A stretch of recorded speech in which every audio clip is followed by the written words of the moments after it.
so I'll take out the common factor. They have a 3x in common.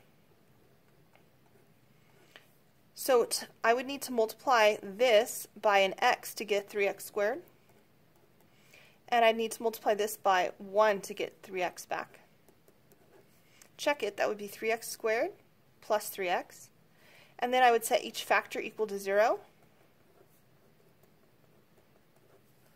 And so my two solutions are going to happen where x is 0 and where x is -1.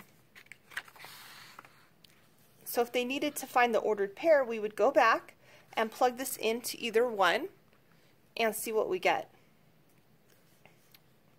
for y. So if I plug it into the first one, I get y equals -3x squared minus 4, which is 0 minus 4, so y should be -4, and I can check that 0, -4 is one of my solutions by checking it in the other equation. If I put in 0 here, I will get 3x minus y equals, minus -4 equals 4. That's 0 plus 4 equals 4. Check. It's true. So it is a solution. All right, my other solution was -1. I can plug it in to see what y would be. -3 times -1 squared, and then minus 4. Y equals, that would be 1, -3 minus 4. So -3 times +1 is -3, and then minus 4. And that's y equals -7. So my solution would be -1, -7. You could check it back into the line, see if it works. 3x minus y equals 4. -3 plus 7 equals 4. Check. So we got -1 and -7 is the other solution. So here are our two solutions. That's how you solve algebraically. All right, now solving graphically. Because what it asks for is for you to graph these two and then solve them. So I know now where they should cross. All right, to graph this one, it is a quadratic. So I'm going to find the vertex. To find the vertex, I'm going to use x equals -b over 2a. Well, if you notice, b equals 0. Right, there's my a term. There's my c term. B is 0. That would give me 0 over -6, but 0 over anything is 0.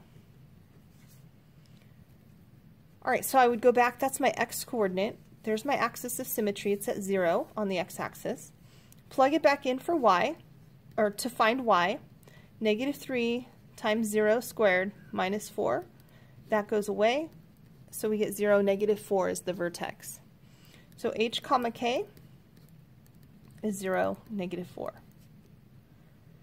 Well, that's also the y-intercept, right, c. So now I need another point. So to find another point, we can use a. A is -3.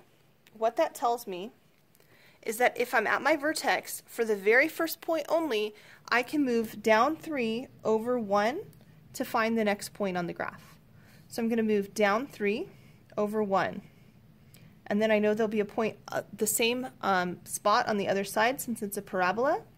And this will be my parabola. Again, we found the vertex and then used a. Was -3, so go down 3 and over 1, and then there's a point on the other side. All right, that's my quadratic. To graph my line, here's my line.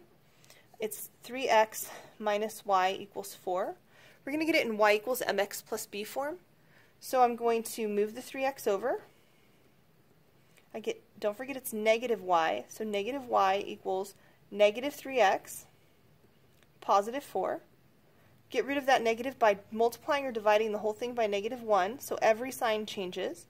So that becomes +y, that becomes +3x, that becomes -4. Again, all I did was multiply by -1. So there's my y-intercept at -4. My slope is up 3 over 1. So I'm going to go up 3, 1, 2, 3, and then over 1 would be to the right one, since it's a positive slope. Up 3 over 1. Or I could go down 3 and left 1. and graph my line. So the solutions are where these two cross. They cross right there and right there, which is already what I knew. They cross at 0, -4, and they cross at -1, -7. That's what I had, 0, -4, and -1, -7. All right, number 13. What are the solutions to this system? Well, so remember, solutions are where they cross. They cross right there. That's the point 0, 3. And they cross right there. That's the point 4, -5. Done. Super simple. So just identifying where they cross. Don't forget x, y. All right, next. It says Jennifer, Sarah, and Michael each have their own YouTube channel. The graphs model how many numbers, or how the number of followers for each of their channels have changed. So have changed over time. Okay, so this one is what we call exponential, quadratic, linear. It says what is the domain and range of each function? All right, the domain, these are our x's, and the range is the y's. So the domain for Jennifer, we're going to look. The domain for her, it starts at 0. So for Jennifer, the domain starts at 0. And then what happens is it's going on to the right, and we think it's doing that forever. So it's going to the right forever. So it would be from 0 to infinity. All right, the range for Jennifer. So for Jennifer, the range is the y values. So it looks like it starts at about 1. It's hard to tell if it touches 1, but we're going to say it does. So from 1, and then the range for the y values means all the way up. It looks like it's going on forever, so we're going to say to infinity. So Jennifer's domain is from 0 to infinity, but her range is from 1 to infinity. All right, for Sarah, Sarah's domain starts at 0, 1. So remember, it's the x value, so it starts at 0. And it goes on, well, it's not going to go on forever this time. It's going to come down at some point. When do we think it comes down? Well, I'm just estimating, but that looks like 7, 8, about 9-ish.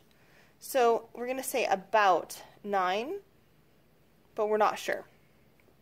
So about 9 or 9.5, 10, any of those I would say would be acceptable. All right, and her range is her y values. So her range is from, let's see, it starts at 1, and it goes all the way up to the maximum point is 5. So this one does not have infinite range or domain. And then finally, for Michael, Michael's domain starts at 0.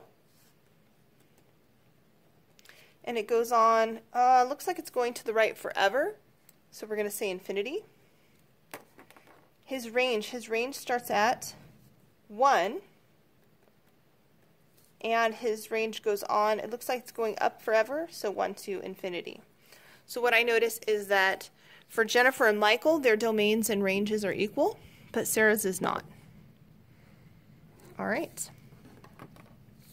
Finally, number 15, it says a tank is filled at a constant rate of 2 gallons per minute for the first 10 minutes.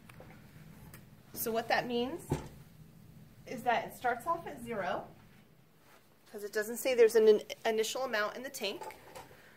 So it starts off at 0, and this is our time, which was minutes. And this is our gallons. So it starts off at 0, and it's going up 2 over 1, up 2 over 1. So each minute, it's filling up 2 gallons. So I'm going to keep doing that for the first 10 minutes.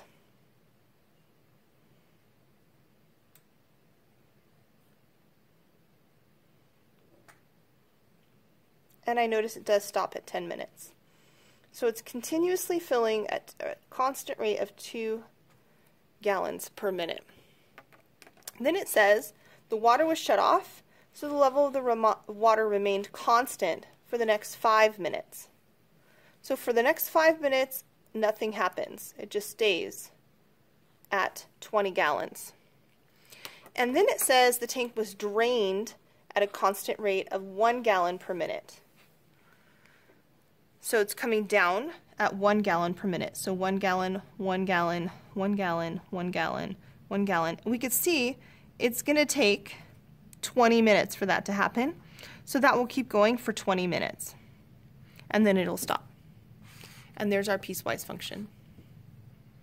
So if we wanted to write the piecewise function, we don't have to. But if we wanted to, we would say that for minutes 0 through 10, the slope would be y equals 2x for 0 through 10. And then nothing changes, right? So it's just 20 for minutes 10 through, whoops, not equal to, through 15. And then it's decreasing, so negative 1x for the next 20 minutes, so from 15 all the way to 35. There we go. All right, but we don't have to do that part, we just have to graph it. So our graph, increasing at 2 gallons per minute, stays constant, and then starts decreasing at 1 gallon per minute. That's it. Have a good evening, guys.